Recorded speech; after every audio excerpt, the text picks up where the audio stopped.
병원을 가는 게 공짜예요. 부정부패가 너 중국인이구나. 진짜 너무너무 편하고 최소 14일 이상 연속해서 휴가를 써야 된다고 합니다. 이것도 은근 문화적 배경의 차이구나. 안녕하세요 여러분.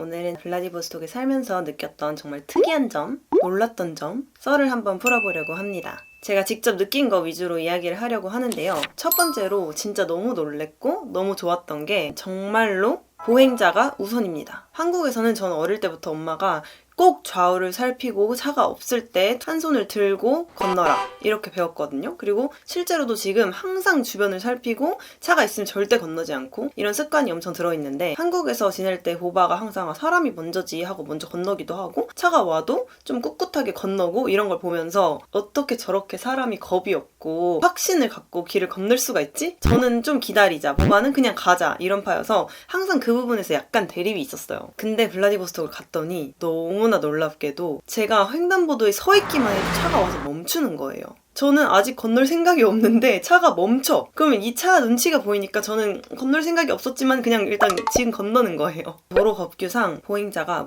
무조건 먼저여서 사람이 건너고 있으면 차가 무조건 서야 된다고 하더라고요. 그래서 보행자들은 주변을 그렇게 주의 깊게 살피지 않고 일단 건너면 차가 빠르게 오다가 탁 멈춰 서는 거예요. 이것도 은근 문화적 배경의 차이구나 라는 거를 느꼈습니다. 두 번째로 제가 진짜 좋아하는 문화는 겨울 외투를 어디서든 맡아준다는 점인데요. 한국은 식당 같은 데 가면 특별히 행거가 있거나 의자 밑에 외투 보관함이 있지 않는 이상은 같은 테이블 의자에 외투를 걸어두거나 짐을 두거나 바구니 같은 데 넣어두잖아요. 근데 러시아 식당은 무조건 외투를 맡아주는 공간이 있어서 직원이 번호키를 주고 외투를 보관하고 있다가 집에 갈 때 다시 번호키를 주면 그 외투를 전해줍니다. 날씨가 워낙 춥다 보니까 외투가 항상 두껍잖아요. 그래서 생긴 문화가 아닐까 생각이 드는데 정말 거의 모든 레스토랑에 이런 문화가 있다는 게 진짜 너무너무 편하고, 그리고 세 번째로 휴가가 엄청 길어요. 6개월 이상 근무를 하면 연간 유급휴가가 28일 정도 나오고 1년에 한 번은 최소 14일 이상 연속해서 휴가를 써야 된다고 합니다. 무조건 2주 이상 휴가를 가야 되는 거죠. 여기에 약간 추가로 일반 기독교가 아니라 러시아 정교회라고 하는데 율리우스력을 사용하기 때문에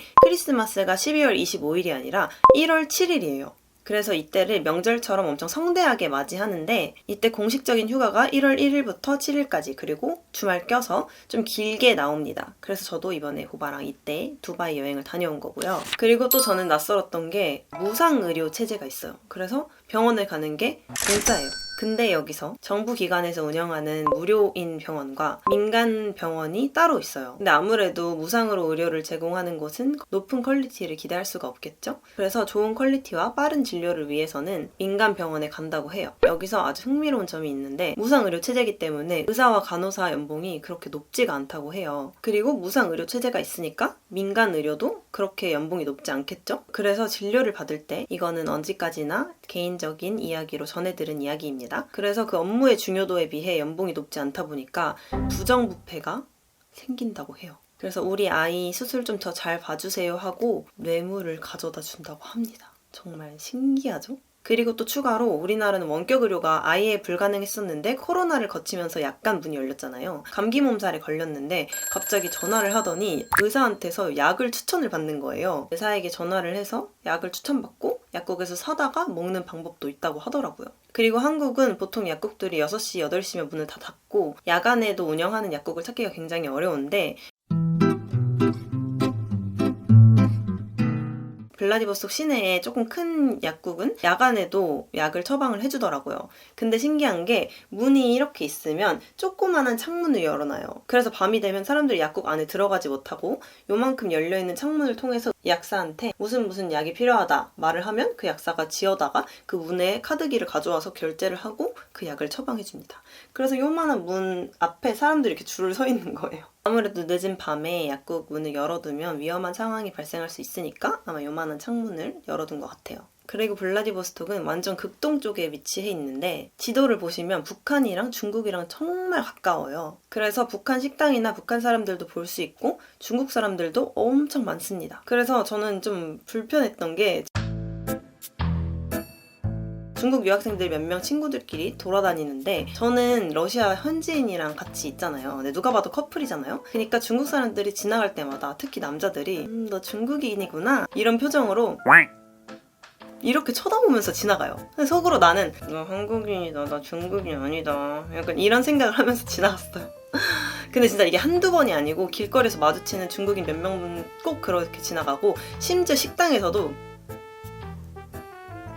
이러면서 지나가요. 나 아니라고. 이렇게 블라디보스톡은 도시긴 하지만 아주 극동 쪽에 치우쳐 있어서 그런지 유통이 닿기가 좀 어려운 지역이죠. 그래서 그런지 도시 중에서도 굉장히 물가가 비싼 편에 속한다고 해요. 대신 극동 쪽에 위치한 만큼 아시아 생활 문화들이 많이 들어와 있어서 아시아 마켓, 아시아 해외 수입품들, 음식들, 식당들 많이 볼 수가 있습니다. 저도 블라디보스톡 계속 있다 보니까 그 물가에 익숙해져서 서울보다는 싸지만 생각보다 물가가 좀 비싼 것 같다라는 생각이 들더라고요. 이렇게 오늘은 다른 점을 찍어봤는데요. 지금 배터리가 없어서 빨리 가보겠습니다. 여러분, 다음번에는 또 재미있는 영상 가져오도록 하겠습니다. 안녕. 사실 더 찍고 싶은데 기억이 잘 안 나요.